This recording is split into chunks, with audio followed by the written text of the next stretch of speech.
জুমার দিনের কিছু সুন্নাত আছে, শুনবেন? জুমার দিনের প্রথম সুন্নত হচ্ছে জুমার দিনের ফজরের নামাজটা জামাতে পড়া। সবাই কয় খাইছে, হুজুরে দর্শে জায়গা মতো আসল জায়গায়। জুমার নামাজের প্রথম সুন্নত হচ্ছে ফজরের নামাজটা কি পড়া? জামাতে। আফদালুস সালাওয়াত ইনদাল্লাহি সালাতুল ফাজরি ফি ইয়াউমিল জুমআতি ফি জামাআ। বিশ্বনবী বললেন জুমার নামাজের 15টা সুন্নত মুখস্থ রাখতে হবে। 1 নাম্বার সুন্নত ফজরের সালাত জামাতে পড়তে হবে।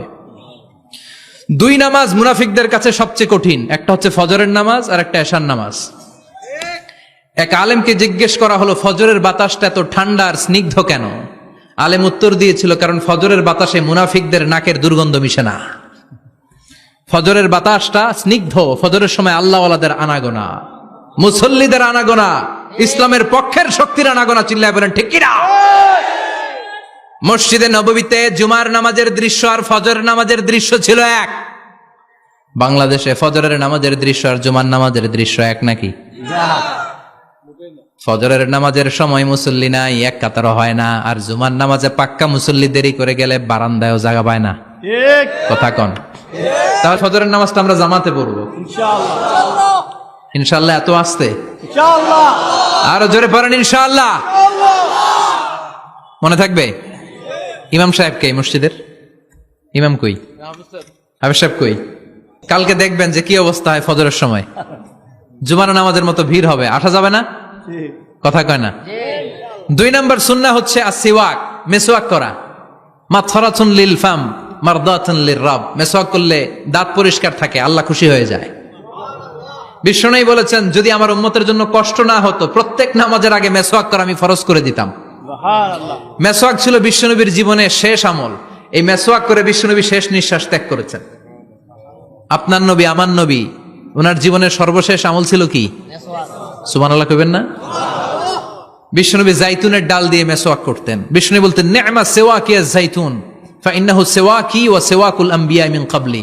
জাইতুনের ডালের মেসওয়াক কতই না ভালো, কারণ এটা দিয়ে আমিও মেসওয়াক করি, আমার আগে সব নবীরাই জাইতুনের ডাল দিয়ে মেসওয়াক করেছে। সুবহানাল্লাহ। 3 নাম্বার হচ্ছে দুহুন, তেল মালিশ করবেন। বিশ্বনবী জাইতুনের তেল দাড়িতে, চুলে আর গায়ে দিতেন। বিশ্বনবী বলতেন ওয়াদাহিনু ফাইন্না ফিত তাদহিনে বারাকাত। তেল খাও, তেল দাও, তেল মালিশ করো, তেলের ভেতরে আল্লাহ বরকত ঢুকাইয়া দিছে। তেল দিবেন তো? 4 নম্বরে আত্তিব, জুমার দিনে সুগন্ধি লাগিয়ে যাওয়া সুন্নাত। লাগাবেন? লাগাতে রাজি আছেন?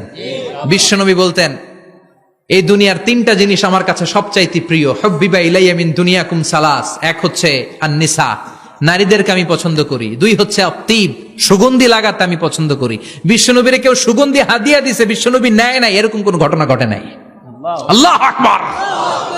3 নম্বরে কুররাতু আইনি ফিস সালাহ। নামাজের মধ্যে যখন আমি দাঁড়িয়ে যাই আমার চক্ষুটারে ঠান্ডা করে দেয় কে?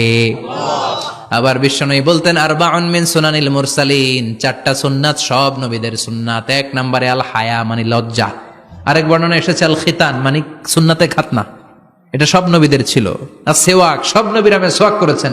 আত্তিব, সব নবীরা আতর লাগিয়েছেন। আর নিকাহ, সব নবীরা বিয়েও করেছেন। চিল্লায় পড়েন আল্লাহু আকবার। 5 নম্বর সুন্নাহ হলো আল লিবাস আহসানা সিয়াব, সুন্দর জামা পরা। নট নেসেসারি যে নতুন জামা হতে হবে, পুরাতন জামাও ধুয়ে আয়রন করে পরলে একটা সৌন্দর্য আছে না নাই? ইন্নাল্লাহা জামিল ওয়া ইউহিব্বুল জামাল। আল্লাহ নিজে সুন্দর, সৌন্দর্যকে আল্লাহ পছন্দ করেন। পৃথিবীতে সবচেয়ে সুন্দর কে? ইন্নাল্লাহা ইউহিব্বু আইয়ারা আসারা নি'মাতিহি আলা আবদি। আল্লাহ তার বান্দার উপর তার নেয়ামতের ছিটেফোঁটা দেখতে চান। আপনি যদি ধনী হন দামি জামা পরবেন, সুন্দর জামা পরবেন। অনেকে আছে অনেক ধনী কিপটুসের মতো সিরা জামা পরে, আছে না নাই? আপনি ধনী মানুষ, আপনি সিরা জামা পরছেন কেন? আপনার যে সম্পদ আছে এটার বহিঃপ্রকাশ আল্লাহ দেখতে পছন্দ করে। আপনাকে যে আল্লাহ কি নাজ নেয়ামত দিয়েছে, অহংকার ছাড়া স্বাভাবিক বহিঃপ্রকাশটা আল্লাহ দেখতে পছন্দ করে। কোন সুবহানাল্লাহ। এরপরে 6 নাম্বার হলো ইকসারুস সালাহ আলান নবী, বিশ্বনবীর উপর বেশি বেশি দুরূদ পড়া। বিশ্বনবী বলতেন জুমার দিন শ্রেষ্ঠ দিন, এই দিন আমার উপর বেশি বেশি দুরূদ পড়ো। ফাইন্না সালাতাকুম মা'রুদাতুন আলাইয়া। কেননা তোমরা যে আমার উপর দুরূদ পড়ো, আমি মরে যাওয়ার পরে এই দুরূদগুলো কে পাঠিয়েছে তার নাম, তার বাবার নাম সহ ফেরেশতারা আমার কবরে দিয়ে আসে। সুবহানাল্লাহ। সাহাবারা বললেন ইয়া রাসূলুল্লাহ কাইফা সালাতুনা মা'রুদাতুন আলাইক। আপনি মরে যাওয়ার পরে আমাদের দুরূদ কেমন করে আপনি দেখবেন? ওয়াকাদ আরিমতা, আপনি তো পচে গলে মাটির সাথে মিশে যাবেন। বিশ্বনবী বলেন, ইন্নাল্লাহা হাররামা আলাল আরদি আন তাকুলা আজসাদাল আম্বিয়া, নবীদের লাশকে খেয়ে ফেলা, নবীদের লাশকে পচিয়ে ফেলা জমিনের সব মাটির জন্য আল্লাহ হারাম করে দিয়েছে।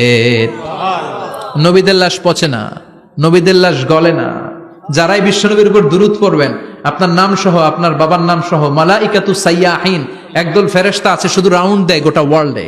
কারা বিশ্বনবীর উপর দুরূদ পড়েছে, এই দুরূদ নিয়ে, এই নাম নিয়ে বিশ্বনবীর কবরে তারা পৌঁছে দেয়। চিল্লায় পড়েন আল্লাহু আকবার। এরপরে বিশ্বনবী বলতেন, জুমার দিনে সূরাতুল কাহাফ পড়বা, কাহাফ পড়া সুন্নাহ। সূরাতুল কাহাফ পড়তে রাজি আছেন? রাজি আছেন তো? 18 নম্বর সূরা, কোরআনের একেবারে মাঝখানের সূরা। আলহামদুলিল্লাহিল্লাযী আনজালা আলা আবদিহিল কিতাবা ওয়া লাম ইয়াজআল লাহু ইওয়াজা, এই আয়াত দিয়ে শুরু হয়েছে, শেষ করা হয়েছে ফামান কানা ইয়ারজু লিকা রাব্বিহি ফালইআমাল আমালান সালিহা ওয়া লা ইউশরিক বিইবাদাতি রাব্বিহি। আর মাঝখানে আছে ওয়ালিয়াতালাত্তাফ। হাফেজ সাহেবরা উত্তর দাও, মাঝখানে আছে কি? কথা কন। ওয়ালিয়াতালাত্তাফ একটা শব্দ আছে সূরা কাহাফের মাঝখানে। কোরআনের সব জায়গায় এক ফন্টে আয়াতগুলো লেখা, কিন্তু ওয়ালিয়াতালাত্তাফ মোটা করে লেখা আছে না? ডবল ফন্টে লেখা, মোটা, কারণ এটা কোরআনের একেবারে মাঝখানে অবস্থিত এই শব্দটা ওয়ালিয়াতালাত্তাফ। এর আগে যত শব্দ, এর পরে তত শব্দ, এর আগে যত কোরআনের অক্ষর, এর পরে তত অক্ষর। সুবহানাল্লাহ বাড়িতে গিয়া বিশ্বনবী বললেন, সূরাতুল কাহাফ যে তেলাওয়াত করবে ইয়াকুনু লাহু নূর, এই সূরাতুল কাহাফ কিয়ামতের দিন তার সামনে বিশাল একটা আলো হয়ে আসবে। এই আলো দিয়ে পুলসিরাত পার হয়ে ওই বান্দা জান্নাতের ভেতরে ঢুকে যাবে। আবার বিশ্বনবী বলেন, যারা সূরাতুল কাহাফের প্রথম 10 আয়াত তেলাওয়াত করবে জুমার দিন, শেষের 10 আয়াত যারা জুমার দিন তেলাওয়াত করবে, দাজ্জালের ফিতনা থেকে তাদেরকে মুক্ত রাখবে কে? সুবহানাল্লাহ পড়বেন না? সূরাতুল কাহাফ দিয়ে সকাল শুরু করতে রাজি আছেন? সবাই রাজি? এরপর আত-তাবকির ইলাল মসজিদ, মসজিদে আগে আগে যাওয়া সুন্নত। আগে যিনি যাবে উনি কি পাবে? তারপরে গরু, তারপরে বকরি, তারপরে মুরগি, মুরগির পরে ডিম না আন্ডা? আন্ডা। আল মাশিউ আলাল ইকদাম, বিশ্বনবী বললেন হেঁটে হেঁটে জুমার নামাজে যাওয়া সুন্নাহ।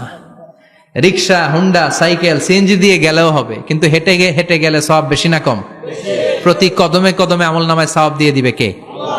এরপরে বিশ্বনবী বললেন, আদামু তাখাত্তি রিকাবান নাস, মানুষের ঘাড় ডিঙ্গিয়ে সামনে না যাওয়া সুন্নাহ। অনেকে জুমার দিন আসে, সবার শেষে বসতে চায় সামনে, এরকম ডাকাইত আছে না নাই?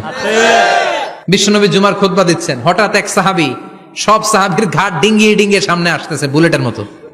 বিশ্বনবী বললেন, থামো, এজেলেস, বসো মিয়া, ফাকাদ আযাইতা ওয়া আনাইতা, আসছো দেরি করে, আবার মুসল্লিদেরকেও কষ্ট দিচ্ছ। যেখানে জায়গা পাবেন ওইখানে বসবেন, মানুষের ঘাড় ডিঙ্গিয়ে সামনের কাতারে যাওয়া এটা ঠিক না। এজন্য জুমার দিন আগে আগে আসার চেষ্টা করবেন। রাজি আছেন তো? এরপরে বিশ্বনবী বললেন, দুখুলুল মসজিদে রাকাতাইন, জুমার নামাজের দিন মসজিদে ঢোকার পরে 2 রাকাত পড়া সুন্নত। কয় রাকাত? রাজি আছেন? কবলাল জুমা, বাদাল জুমা। অনেকে প্রশ্ন করে, বাদাল জুমা 4 রাকাত, মসজিদে পড়লে 4, ঘরে পড়লে 2, কিন্তু কবলাল জুমা সুনির্ধারিত নয়, অনির্ধারিত। মা কদ কুদ্দিরা লাক, যত আপনার তৌফিকে কুলায় 2 রাকাত করে করে 2, 4, 6 ইমাম সাহেব খুতবা দেওয়ার আগ পর্যন্ত। আপনি যদি আধা ঘন্টা আগে যান, আপনি 10 রাকাত পড়তে পারবেন। চিল্লায় বলেন ঠিক কিনা? এরপরে বিশ্বনবী বললেন, ইনসাত, চুপ থেকে খুতবা শুনবা। জুমার খুতবার সময় কথা বলা যাবে নাকি? কথা কন। বিশ্বনবী বললেন, তোমার সামনে কেউ কথা বলতেছে, তুমি যদি বলো চুপ করো, এটাও তুমি খারাপ কাজ করছো। চুপ করো তোমার কইতে কইছে কে? চুপ করো বলে তুমি আরেকটা বেজাল লাগাইছো। চিল্লায় বলেন ঠিক কিনা? তাহলে জুমার নামাজে কথা বলা যাবে না, কেউ কথা বললে চুপ করো, এই কথাটাও বলতে বিশ্বনবী নিষেধ করেছেন। চিল্লায় বলেন ঠিক কিনা? এরপরে মজার একটা কথা বিশ্বনবী বলেছেন, জুমার নামাজ পড়তে যেয়ে যদি কারো ঘুম আসে, জায়গা চেঞ্জ করে বসো। জুমার নামাজ পড়তে যাইয়া ঘুমান না, এরকম কে কে আছেন আল্লাহর ওলি? হাত তোলেন। হাত তুলতে পারবেন? আমিও তুলতে পারবো না, আমি কত ঘুমাইছি। জুমার খুতবা শুনতে গেলে ঘুমাস, কারণ রহমত নাজিল করে কে? আল্লাহ। পুরো মসজিদের ডানে বায়ে রহমতে ঠাসা, খালি ঘুম আর ঘুম। আছে না নাই? ঘুম আসলে কি করবেন? উঠে যাবেন, উঠে জায়গা চেঞ্জ করবেন, পানির ঝাপটা দিবেন, ঘুম দূর করে দিবে কে? এরপরে বিশ্বনবী বললেন, জুমার দিন দোয়া করলে কবুল হয়। এমন একটা সময় আছে জুমার দিনে, ওই সময়ে যদি বান্দা আল্লাহর কাছে কিছু চায়, সেটা না দিয়ে খালি হাতে আল্লাহ বান্দারে ফিরাইয়া দেয় না। সেটা কখন? অনেক ইখতিলাফ আছে, বেশিরভাগ মুহাদ্দিসিন বলেছেন জুমার দিন আসরের নামাজের পর থেকে মাগরিবের আগ পর্যন্ত, বিশেষ করে মাগরিবের আগের আধা ঘন্টা, এই সময় আল্লাহর কাছে বান্দা যদি কিছু চায়, এই দোয়া আল্লাহ ফিরিয়ে দেয় না। এই 15টা সুন্নাত আমল করা যাবে তো? সবাই রাজি? জুমার খুতবা মনোযোগ দিয়ে শুনবো তো? আগে আগে আসবো তো? দোকানপাট বন্ধ করে জুমার নামাজের ভাবমূর্তি রক্ষা করবো তো? খতিব সাহেব যারা আছেন, জুমার আলোচনাটাকে আরো কনস্ট্রাকটিভ ওয়েতে নেন। সব বন্ধ হবে, জুমা বন্ধ হবে। তাফসির মাহফিলে 144 ধারা আছে না নাই? জুমার মাহফিলে আছে? জুমার দিন 144 জারি করছে ওই মসজিদের জুমায়, কোনদিন শুনছেন?